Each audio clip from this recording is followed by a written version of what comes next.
The relationship between municipalities and businesses can sometimes be a complicated one.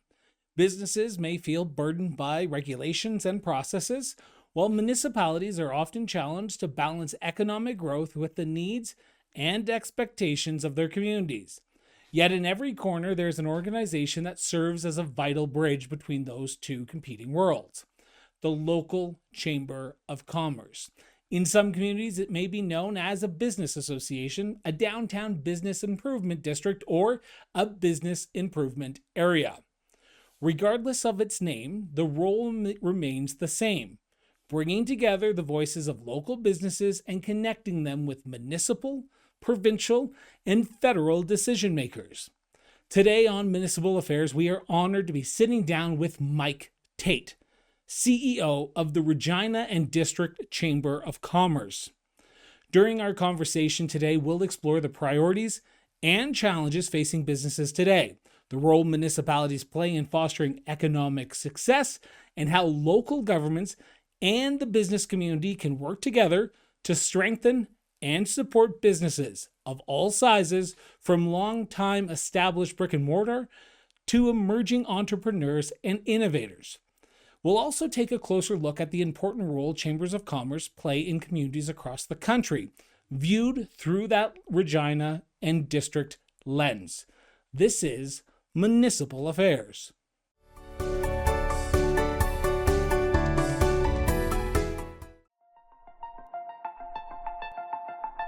You stepped up to serve your community. Now take your leadership to the next level.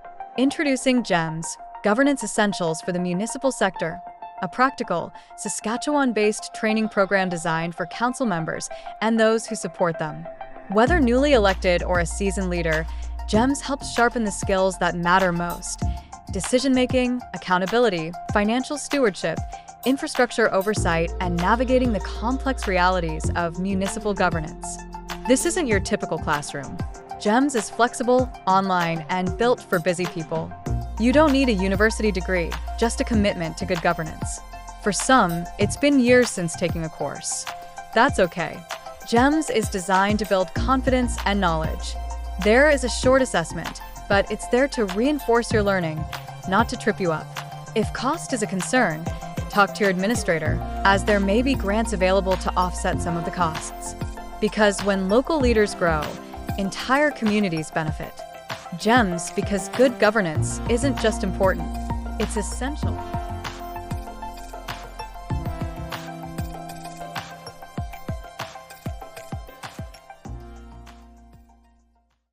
Saskatchewan communities are built on resilience, connection, and strong local leadership.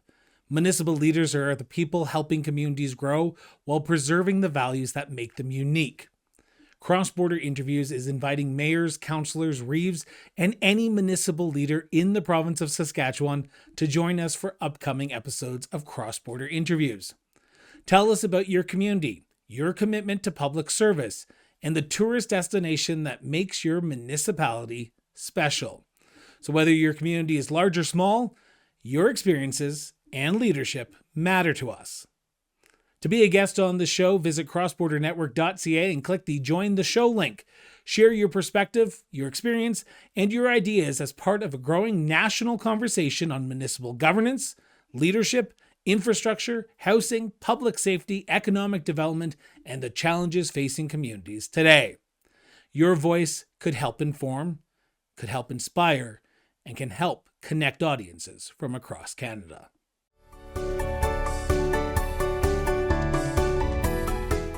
Mike, thank you so much for sitting down with us and talking about the all-important relationship between businesses and City Hall, Town Hall, Village Hall, Rural Hall, however you want to describe it. But in your case, City Hall and district communities that surround Regina.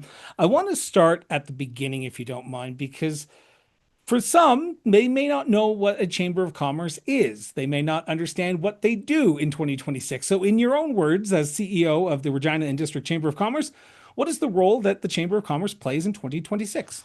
Yeah, no, thanks, Chris, for having me on. At its core, it's pretty simple. We're the voice of business. A lot of our small and medium businesses, the vast majority are between that 1 and 24 employee number that we represent, and we speak on their behalf. They don't have the capacity to do it. They don't have the ability to get to the right meetings or the right tables. So they entrust us to do that for them. We're an advocacy organization, first and foremost.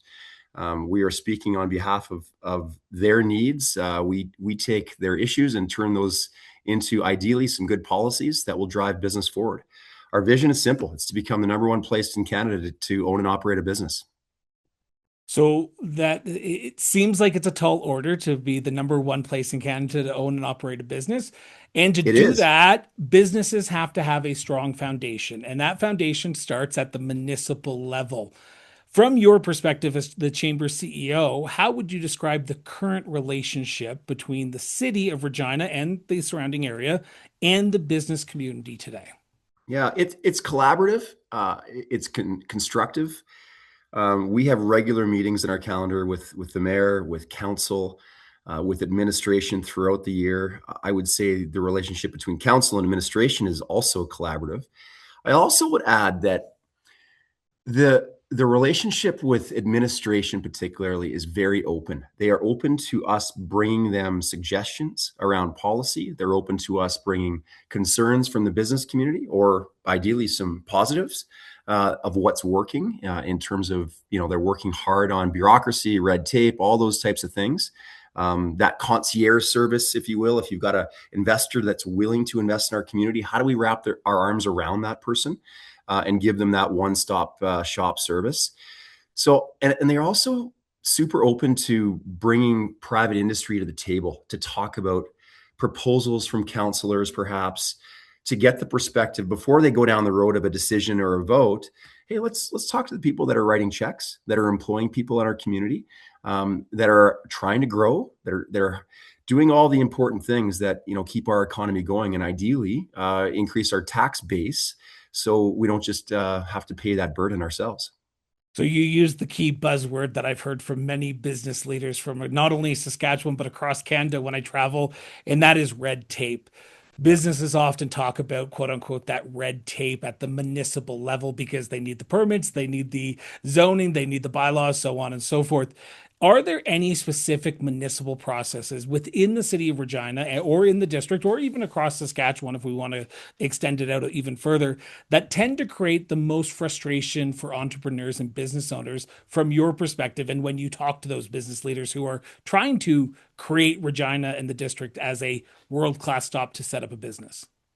It's typically time and speed, and also you don't like getting bounced around. So what we're encouraging administration to do, and I truly believe they're going down a really good path, is really just a one-stop shop. One, like I mentioned earlier, in terms of this service, if you can talk to one person and get your answers and get your approvals faster, businesses have a lot of things coming at them: increased costs, HR, labor, lack of skilled labor. And of course, predictability. They want to know that it's a stable place to invest. If they're going to make hiring policies, if they're going to hire more people, if they're going to invest in their current facility, if they're going to expand, they want predictability. So I think speed would be one, and then ultimately just a competitive development charge. Lower or phased in servicing and development fees would be advantageous. It works because it reduces upfront capital requirements, reduced fees in priority great growth areas. If the city's got areas that they absolutely want to prioritize, then let's find ways to prioritize those for investors. How do we attract businesses to a community or even to the city of Regina? And I'm going off the script here a little bit because I'm just following up with what you just said. How do we attract businesses to a community where, and I'm going to say this sort of, this is Chris Brown saying this is not Mike saying this, so just send Yeah. your emails to me, all mayors who are listening to this. Every municipality I chat with, the time it takes to do a permit, the time it takes to do a development permit is long. It is the slog of municipal government. It can't happen overnight. Is there a time frame from the business community that would be more advantageous for businesses to make a true investment in the community? Is it like a month? Is it a week? Is it a day? What's the time frame that the business community is looking for? 14 days. Really? Why is Yeah, that? that honestly, that would be the goal. I really believe that. I think you'd have to look back at some stats. I know the city puts them out in terms of when they look at it versus when it gets reviewed versus when it gets finally approved. I'll call it starts in the 20s, let's just say. So I do believe there's progress being made in that area, but that predictability is critical. You can say all you want about time kills deals, but capital is going to flow to its easiest point. So yeah, I would boldly say 14 days. Why not? Like, why wouldn't we aspire to that? I think a 2-week approval process, as long as it's not too cumbersome and too complex of a project, then that seems rather fair to me. And ultimately, just for me, even a mindset standpoint, I think administration just being open for business, that whole cultural mindset of these are our customers. And that's something that we should never forget. They're the ones that are paying the property taxes. That's primarily the only way the city takes in revenue. So let's treat those people appropriately. Are we getting there? Are we getting there to that 14-day potential permit process? Or are you I, seeing the city and administration, because they both go hand in hand here, working towards that potential speeding up of the process? I do. I see us getting there, but I think I'd take a step back even and talk about like infrastructure first strategic direction. It may not be the sexiest thing to do in the world, but what the city has done or what they're currently doing, construction, it's hard to deal with as we move through the summer and we look at 11th Avenue and it's taking longer than anyone wants to admit. And you look at Dudney Avenue, but then you look at it from the other perspective. It's an investment. And it's an investment in the future. So when they go, it's not just resurfacing with concrete. When they go 3 meters deep and they're preparing all the utilities and all that infrastructure for future investment, you look at Dudney Avenue and the yards, and that proposal is now out for an opportunity around development for all that land. That's going to increase property tax value. That's going to increase all of those businesses are going to get hyped up. And the city's done a great job of preparing that street for future investment. And now they're getting out of the way and they're going to the market and finding out who wants to take on that development. That's not a super sexy thing, but that infrastructure first strategy of preparing it and then getting out of the way, I think is first and foremost. Now, obviously, when you prepare that, then you're going to attract more opportunities and permitting, and then you have to work on the speed of that, right? But if you don't have the facilities and the sites prepared for that, then it doesn't matter if you're getting approved in 7 days because the money's not going to flow in. Going back even further, and this is one thing that I hear a lot from business communities and business leaders who look at municipalities to invest. They want places where there's housing available, for that way if they're bringing in a director or some people to actually staff that business, they need housing to be there. When businesses come to Regina in the district, are you hearing from business leaders about that housing challenge and getting proper, adequate housing for their staff that are going to potentially live in that community? For sure. You look at Coopertown. I mean, I think when that's all said and done, it's going to have 35,000 residents. I mean, that's the size of Moose Jaw just in that one area. And you're seeing a lot of private investment around the retail and the commercial opportunities that will deliver those needs for that community. So that's a positive. You look at the city's overall strategic growth plan. It starts in the Northwest, and then those are the priority areas. They're investing in the wastewater treatment facilities. Again, not the most sexy things to do, but guess what? That's what people need, and that's really what you expect. Everyone expects to have that before they make any investment. And then, if you look at employers, they're gonna invest where their employees can have affordable housing. So, I think we're right up there in the nation with affordability. That is our strategic advantage. Of course, we have a property tax challenge, just like all municipalities do. We pushed back on the 15.69% proposed mill rate increase last year because honestly, that's just too much. You could argue that we've had years of not enough of an increase, and so we got caught. But I still think there's ways to increase the property tax revenue and the tax base, so we don't get stuck with that every year. And really, we're trying to get to a point where it's more predictable on an annual basis. 15, 11, 10, all these type of double digit numbers are just not sustainable.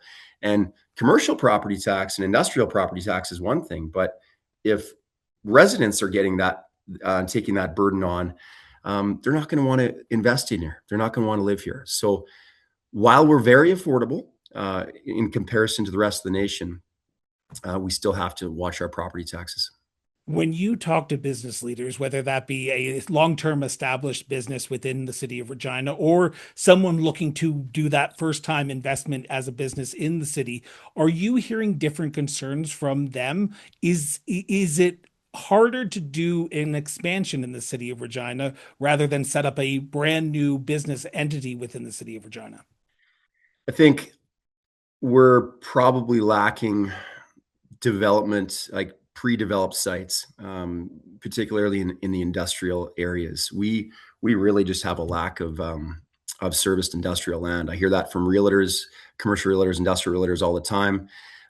So that's a challenge. And then what happens is your bedroom communities and your RMs start to grow. You're seeing that with major projects. Hey, we'll take the data center. Don't get me wrong. Regina is going to benefit from that, even though that's in the RM of Sherwood. But we're going to benefit from that. But we have to look at our development fees, how we charge it. Is it competitive? Can you phase it in? Can you reduce the fees in terms of upfront capital requirements for investors? Are there different ways that you can spur on investment? But again, you need that serviced land, and that's what developers are looking for, and it's got to be competitive. So I think we really have to take a look at other municipalities across our nation, across the world for that matter, and what are they doing to ensure that they have service land ready to go for investors when they're ready? I'm assuming you do research, as everyone does, and I do as well. Is there a municipality that you look to and say they're doing it right when it comes to service the land? Or is there an area that you look to and say, this is how the city of Regina could potentially help the business community out a little bit more? I look at Calgary, and I'll use an example of their office towers. So they've got a downtown office conversion program. They've just opened it up again, where they've put forward $25 million to turn empty offices into homes and hotels in again, those priority areas. I think I read they've removed 6 million square feet of vacant downtown office space and replaced it with again, hotels and homes to make it more usable and to bring more traffic and people to downtown. So that's an example of, I'm not saying that that's exactly what Regina has to do, but if you open it up and you start to apply those incentives to a priority area, whether that's downtown, the warehouse district, wherever you're looking to increase traffic and housing, that's one city that seems to have done a really good job of that. If they've replaced 6 million square feet from vacancy in terms of office, let's be honest, COVID changed the way we work and where we work. So they've looked at that, they've identified it, and then they've provided the appropriate incentives, very targeted incentives as to where they want to grow. So let's find out what Regina's version of that is, whether that's industrial service land, whether that's downtown investment, the warehouse district, where are those priorities, and then really get laser focused on that. And then if you're talking about downtown, what do you want it to look like? What does a vibrant downtown look like to Regina? Does that include a grocery store? Well, let's get laser focused on attracting that. Does it include a movie theater? It used to. So let's get laser focused on that. And those are the types of things we have to really look at our growth plan. And our members expect us to get more laser focused on that to make those appropriate, attractive investments. The role of a municipal councillor, or even the council as a whole, can be somewhat an ivory tower. You're sitting up there, you're not sort of connecting with people as much as they tried to, and you're making decisions based on the entire good of the entire city. From your perspective as CEO of the Regina District Chamber of Commerce, what do municipal councillors sometimes misunderstand about the realities businesses face on a day-to-day basis in Regina? That it's hard. I honestly, I'm not saying that they don't think that it's hard, but it's one of the hardest things. I've been in their shoes. I've owned 2 different restaurants, and you want to talk about a difficult industry. Like, let's talk about the hospitality industry. And believe me, the margins are razor thin. You're trying your best to stay afloat, and you're not going to work every day with a bag full of money. So we have to understand that their challenges are really they're looking for that predictability. That's what makes it when you get these ups and downs, and of course there's global pressures on all of these tariffs and everything like that. But from a municipal level, let's control what we can control and make it as predictable as we can. From a residential tax situation to commercial tax to corporate tax to all of it. Taxation comes up often, and it's that predictability that our businesses are challenged with. Does the role of taxation, particularly at the municipal level, play any role in businesses deciding to close up shop and move to a place where there is a potential lower tax base, or potentially expanding in the community that they're in, like Regina? Of course it does. You look at Can I follow up on that for just quick Yeah. question, because you're going to answer it probably as well, but do you think, and I'm going to ask the political question, so I apologize, but I have to poke the proverbial bear a little bit here. Do you think this council understands that? They do, and I think an example of that is the real transaction to Brant. You look at that. So it was an 8-3 vote. Very, very healthy debate during delegation and executive council, and finally to council. That's an example of a council recognizing that private investment into our community is a positive. What we had been doing at Real from a municipal standpoint and those municipal facilities was just not working. We couldn't invest in them. They were deteriorating. Maintenance and deferred maintenance was just building up to a point where let's allow someone who's willing to make that investment, take it from, I don't know, 30, 40 events a year to probably over 100 events a year. That's good for the hospitality business, the hotels, the restaurants, all of the service providers in our community, the professional services. That's exactly what I think that vote showed. So to answer your question, yeah, I really do think that they understand that. I mean, we're going to have a $300 million pool. That's going to be great, but it's going to be very expensive. So if we can take other opportunities and find ways to allow the private investment side, just like the yards on Dewdney Avenue, just like the Real deal with Sean Semple, that bodes really well for our tax base. We can't just continue. We need infrastructure. There's no question about it. But the city needs to do the underground infrastructure and that strategy before they start investing into large facilities that perhaps we can invest with private money. So let's talk about the Real district here for a quick second, because this was a big move on the council's perspective. As you said, it was an 8-3 vote.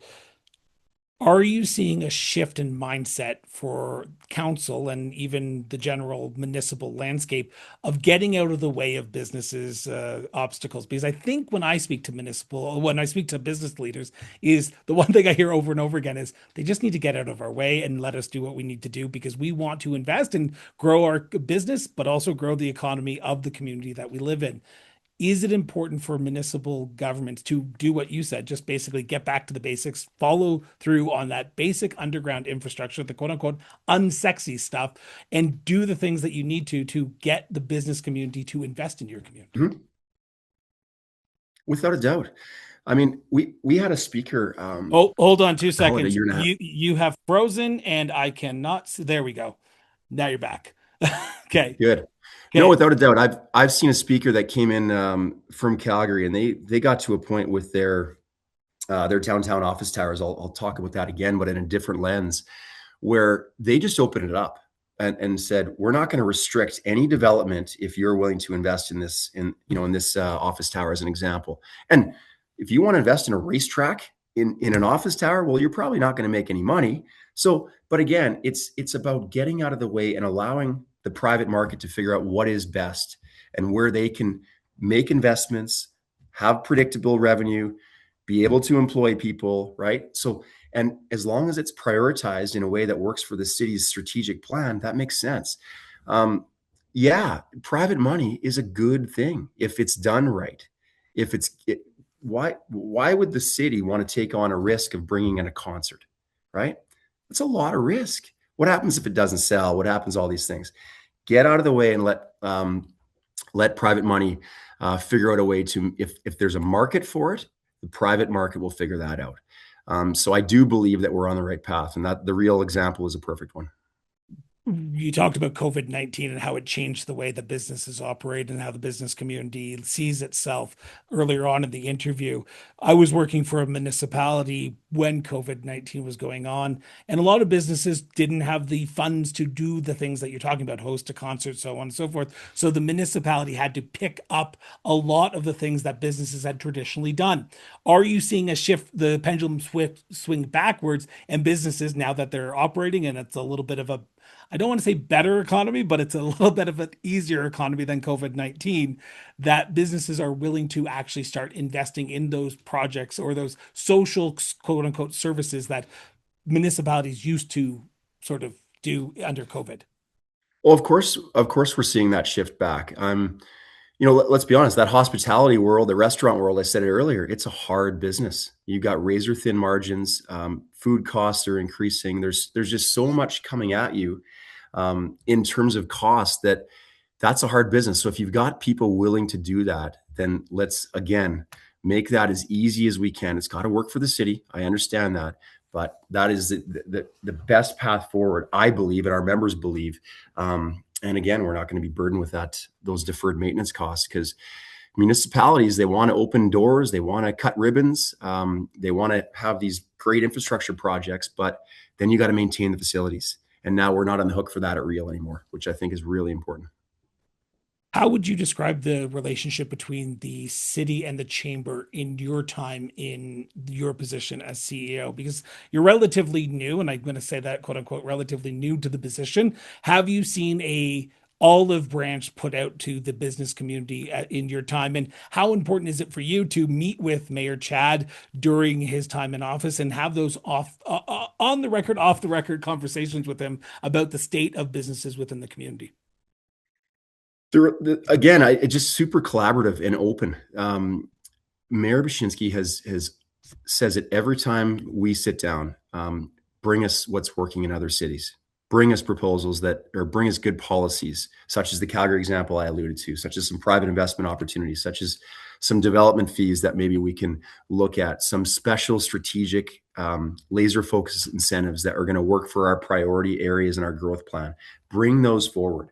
So, and again, they're also willing for me to bring our members, what I would call subject matter experts in certain areas, such as, let's bring the developers together. Let's find out what would stop them from making an investment, or what would allow them to make that investment. And then let's work together to do that, and then give that concierge type service, if it's complex projects. So super collaborative, super open. The mayor understands, he understands development. He understands all of those projects. That he's a project manager, right? So he does understand construction, and he does look at that as an investment. But I would think they would give you the same answer if you asked them, that they're very collaborative, they're very open, and they want to hear from our business community. We represent 1,300 businesses. Why wouldn't you want to hear from that, right? That's a significant part of their revenue. So let's listen to them, and they're more than willing to do that. I've sat in industry advisory panels and groups at the table with different developers, and we've had some really constructive conversations, whether it's been about downtown, whether it's been about Dewdney Avenue, whether it's been about wastewater. These are the things that they should be investing in, and I think we're on the right path. It sounds like you're painting a very optimistic tone about the future of businesses within Regina in the next few years. So, looking at the future, where do you see the business community going in the next few years? Do you think it's going to be an explosion where you get to that number one place in Canada where businesses want to invest, or are we still a few decades away from that?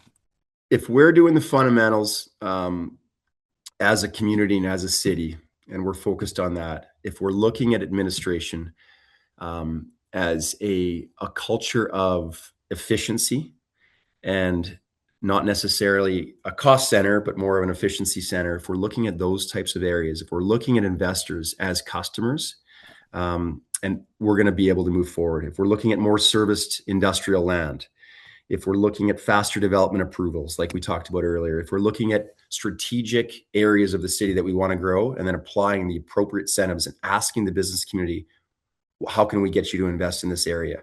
if we're looking at downtown as what we actually want it to look like in the next 5 years, if we're getting aggressive with the attraction tied to agriculture and tied to the tech sector and the data center and all these other things, the data center is great, but what's going to be the spill off of that? Is it, is it aerospace? Is it robotics? We have to be looking at all of those types of things, and then again allowing the private market to take over from there and making it easy for them to do so. So I'm optimistic. I truly am. I'm in this role. It's very tied to my values in our community. I know we can do better, but I also know we're on the right path. What's your outlook on the business side of Regina in general? Because, and again, I'm off the cuff here, but you've mentioned tariffs a few times. I can imagine in November of 2024, we would not have this conversation around tariffs and how it's impacting local economies and local businesses. We are not out of this woodworks of around tariffs right now. Are you optimistic that businesses will thrive during this sort of challenging time in the economy right now?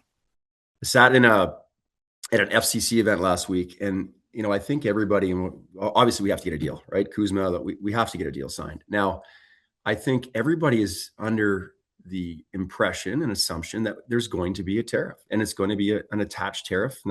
But if that's going to be a 10% tariff, as an example, let's just get that predictability.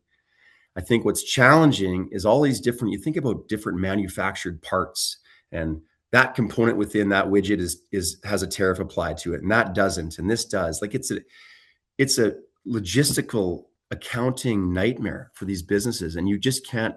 That predictability goes away, and that's probably the most frustrating thing. What's the number? Businesses will adjust, and I think that's where we're going to get to. So that's okay. That's way above the chamber's world. I have concerns about the hospitality industry. I've owned a couple of restaurants. It's an extremely difficult industry, and yet it's so important to the connectivity of our social, our socialness that we need in our community. It ties our community together. Those places that we go eat and experience and get to try different types of food from around the world. That's so important. And so I do have concerns about the cost and affordability of that. But overall, the premier will say it all the time. We have what the world needs. And if Regina can capitalize on that, and again, make the proper fundamental investments that allow private business to come forward, to expand and grow, I like our path. Well, Mike, I want to thank you so much from the bottom of my heart for sitting down with us today, talking about the role that Regina and District Chamber of Commerce plays, but also your outlook on the relationship between City Hall and businesses. Greatly appreciate it. I really appreciate it too, Chris. Thanks for the opportunity. Have an awesome day. Today's episode of Municipal Affairs was brought to you in sponsorship by the Johnson Shoyoma Graduate School of Public Policy. We want to thank you for tuning in for another great episode of Municipal Affairs. Our goal on this show is to create meaningful municipal conversations that inform, that connect, and that strengthen communities from coast to coast to coast. Now, if you found value in today's discussion, please take a moment to subscribe to the show, leave us a review, and share this episode with your community. If you want to join a future episode of Municipal Affairs and contribute to the national conversation on local government, visit our website at crossbordernetwork.ca or email us directly at info@crossbordernetwork.ca. So until next time, stay informed, stay engaged, and we'll be back with a brand new episode of Municipal Affairs shortly. Till then, everyone.